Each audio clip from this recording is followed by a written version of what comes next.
Hi everyone, how are you doing? I hope you're always well. This video is part 2 of the secrets and interesting tips about the missions in GTA San Andreas.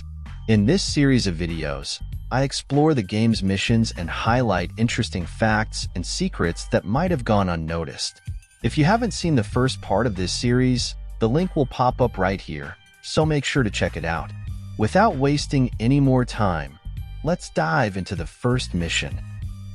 In the mission Cold Killa, there's a really interesting trick. If you blow up Jizzy's car with a rocket launcher or any weapon before you head into the club, something funny happens. When he tries to make a run for it, instead of getting away in his fancy car, he hops on a pizza delivery bike and takes off. It's a hilarious twist that adds a unique touch to the mission.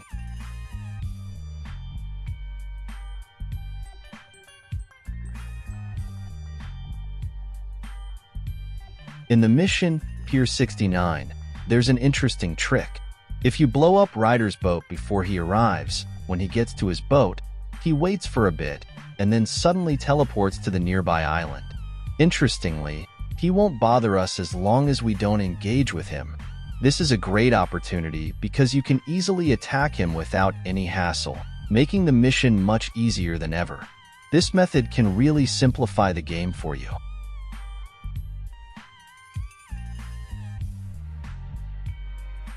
In the mission air raid, there's an interesting trick.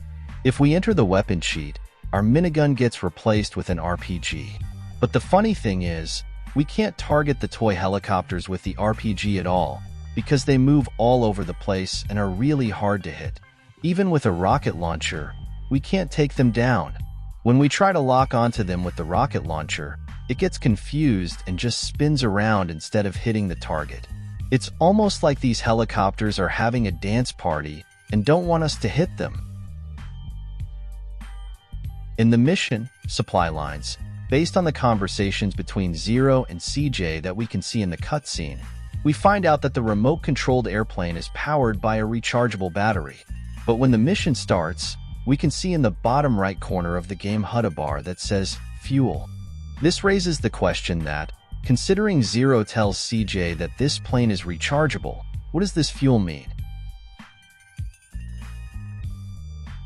In the mission Mountain Cloud Boys, the game tells us to stay close to Woozy because he's blind and can't see the path well. But if we ignore that and head to the marked spot ourselves, we find Woozy's already there. Even though he's blind, his shooting skills are better than Big Smoke's. So, if you want to know if Woozy is really blind or not, drop a comment so I can make an interesting video about it for you. In the Lure mission, the car you're racing against is completely invincible throughout the mission. No matter what you do, you can't shoot it, crash into it, or even blow it up. Nothing works. But as soon as the mission ends, the car loses its invincibility. After that, any hit you land on it will do damage, and you can easily destroy it or blow it up.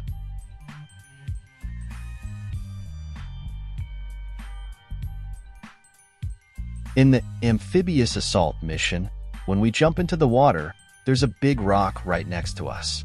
If we jump from this rock onto a taller one and then head over to the nearby dock, we can easily reach the ship with a boat without having to go through the tough and exhausting underwater section. This way, we don't have to deal with the dangers of underwater navigation, making our job much quicker and easier.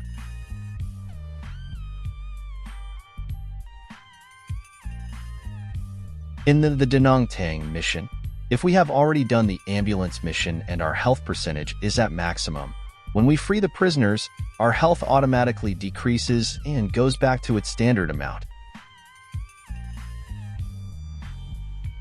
In the Zeroing In mission from the San Fierro car showroom side missions, instead of following the path shown on the radar, if we take a shortcut through the construction site next to the garage, we can catch the driver really fast and finish the mission without any hassle.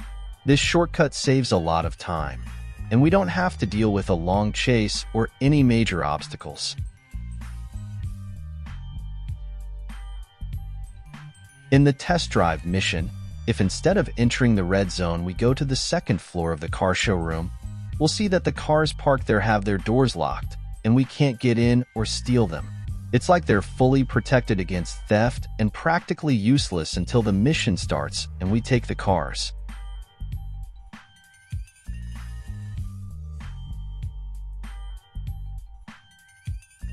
In the Custom Fast Truck mission, as you know, this mission is related to the car showroom and counts as a side mission.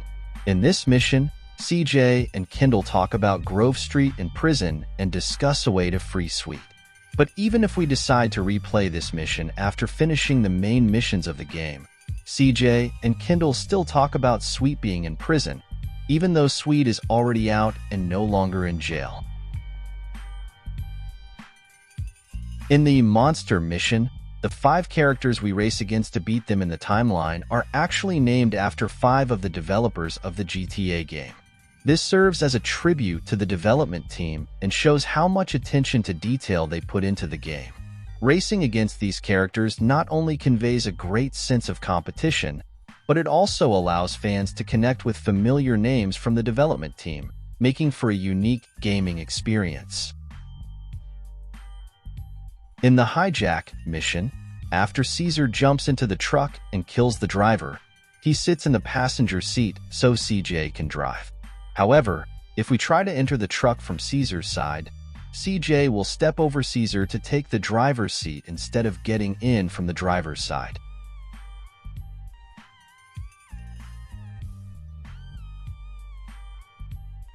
In the Learning to Fly mission, if we take too long to get our pilot's license, Torino will call us to check why we're not learning and why we're dragging it out. Torino calls us a total of 3 times, getting angrier with each call about why we're not flying. In his last call, Torino threatens us that if we delay getting the pilot's license any longer, bad things will happen to Sweet in prison. Hey, what's up? Hey, how's the flying coming along? Yeah, well, shit, man, I was gonna holler at you about that, cause, you know, Will you listen to yourself? Admit it, you're scared. Maybe just a little. Until you've walked right into the middle of a Bedouin armed dealer's camp with nothing but a briefcase full of cash, you don't know the meaning of fear. Oh, yeah? Try going to the swap meet in Idlewood sometime. Learn to fly, Carl.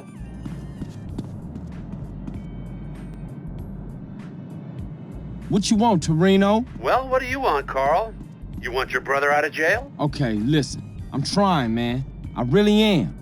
I'm gonna let you in on a little secret, Carl. The one difference between those that tried and died and those that still walk this earth is belief in self. Nothing is impossible, Carl. Beat your fears, focus your mind, and learn to fly. Okay, Torino. Oh, shit.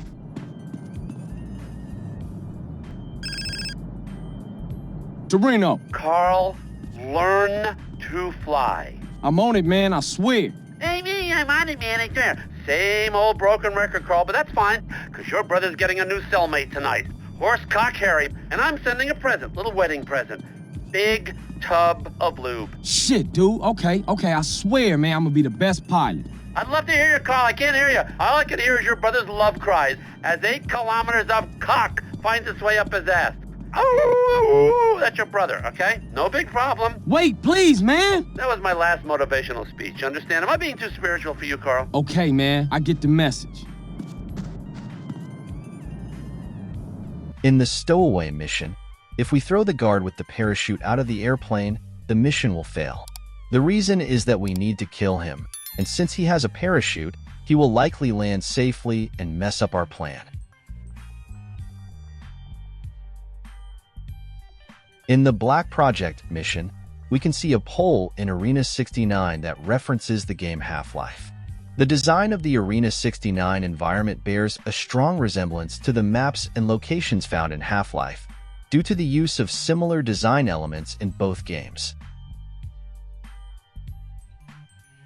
In the Explosive Situation mission, if we kill the man in the suit who is talking on the phone, our time limit disappears, allowing us to complete the mission at our own pace.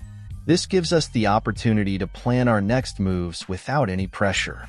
These details highlight the various strategies players can employ to succeed in missions.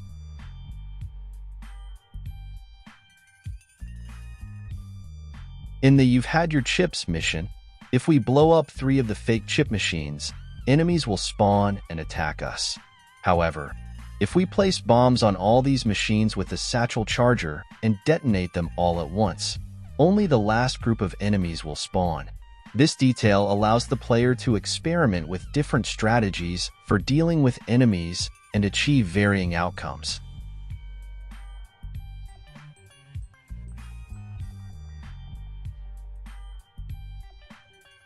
In the Don Peiote mission, if we follow Kent and Macker in a 2-seater car, one of them will get in while the other gets out and they start arguing about who should sit in the car. The game also points out that the argument will continue until we bring a 4-seater vehicle. These details add a humorous touch to the game's storyline that is interesting.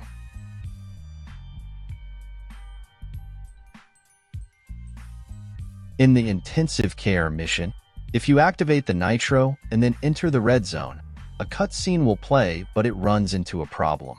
The issue is that the NPCs cannot open the ambulance door, and the cutscene never ends unless you restart the game.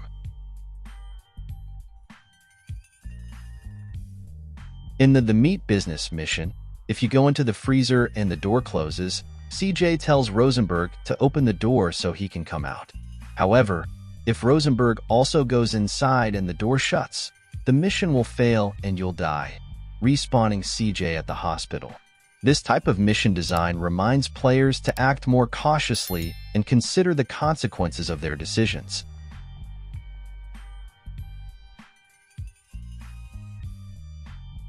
In the Mad Dog mission, the van used to rescue Mad Dog and take him to the hospital is explosion-proof and resistant to damage. This means it can withstand attacks and explosions easily. You can also take this vehicle to one of your garages so that you can use it later if you want. In the Misappropriation mission, if you look at the FBI agents from a distance with a camera or sniper rifle, you'll notice that they have AK-47s. However, as you get closer, you'll see that their weapons have changed to mini Uzis.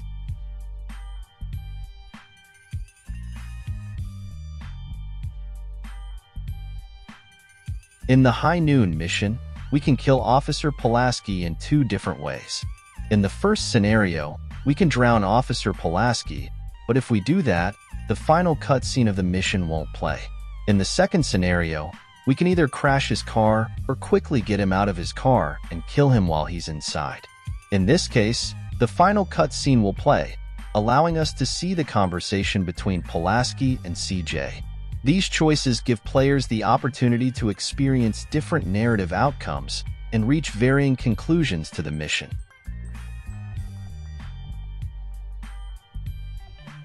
Not feeling so fucking full of yourself now, huh? Yeah, well, them's the breaks, fuck. Any last requests? Yeah. Can I my sister? You an asshole to the end, punk motherfucker. Now we move on to the side missions of the Four Dragons Casino. In the first mission, Key to Heart, if we kill Millie's boyfriend before he arrives and then change our clothes, we can still continue the mission without any issues.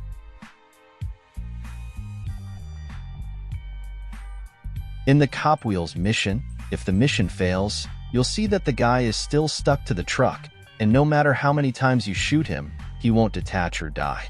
If you take him to one of your garages, you'll find that he separates from the vehicle, but he still has infinite health and cannot die at all.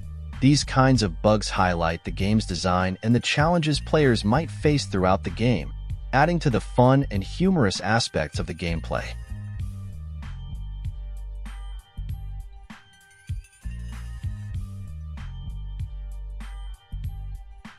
In the Home in the Hills mission, if you shoot one of your teammates while they are in the air and landing, once they hit the ground and take a few steps, they will die, causing the mission to fail.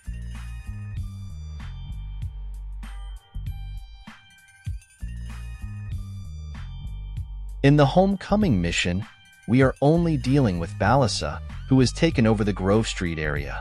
However, when we kill Balassa and the mission passes, the neighboring area also falls under Grove Street's control, turning its color to green.